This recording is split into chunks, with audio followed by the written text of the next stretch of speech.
Welcome back, guys. In this course, we'll be adding our code to source control. Now, source control is a wonderful tool that is used to help us keep track of all the changes that we're making in an application.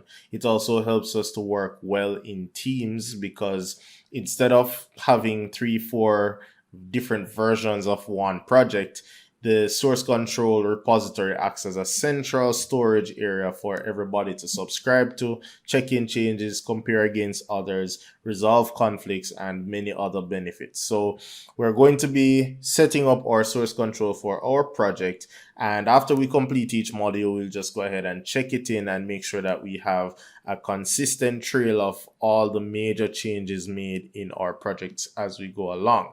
So our tool of choice is GitHub, which is now Microsoft owned. So that makes it a wonderful tool, easy integration. Everything is wonderful about GitHub. It also allows us to host projects publicly so others can come along and see our work and help us. It helps us to build a portfolio of projects to be used for even our own resume. So if you don't already have a GitHub account, you can go ahead and hit sign up. It's pretty easy to create one. You just need a username, email address, and password, and some verification, and then you're in. So I already have my account, so I'll just go ahead and sign in. And I'm just giving you a preview of my page. You see the repositories to the left and people who I follow. It gives you a nice news feed as to what people are doing along the way, who is following you. You can follow them. And it's just a wonderful tool to kind of build a rapport with other developers and the general open source community. Now, going back to our project, what we're going to do is just add this to source control. So the easiest way to do this is to look down to the bottom right hand corner and you see that add to source control. So if we click that, you see Git. Now what happens is that you have a version of Git on your computer, but then we can also synchronize it with GitHub. So once you do that, it's going to say, okay, where's the local path? Please sign in. GitHub is the primary destination. So like I said, it's Microsoft owned. The integration is very easy. So you can go ahead and sign in. So I'll just add my GitHub account and I'm already there. So I can just authorize. And once that's successful, I just return to Visual Studio and you see just filled out everything.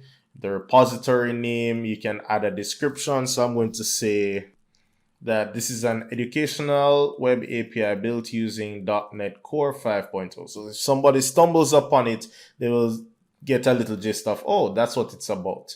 Now, they do allow private repositories, right? So if you're working on a school project or really something that's confidential and you don't want the world to be able to access it, you go ahead and leave that box ticked.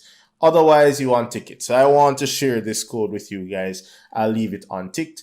And then they will show you this will be the direct link to the repository. So I'll just go ahead and click create and push. And once that is done, I'm going to go back to GitHub and try and view it. Now, you may find it easily here. I have quite a few repositories to my left. So what I'll do is click on my display picture, go to your repositories, and then I'm going to see all of them listed kind of in the order that they were last updated, right?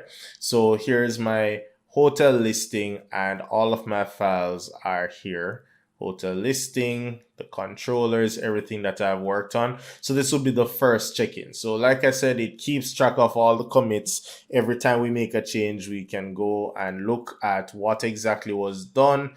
And well, this was the first commit, so we didn't have to add a message, but later on you'll see that we can add messages so we can annotate each time we check in code and say, this is what happened in this version.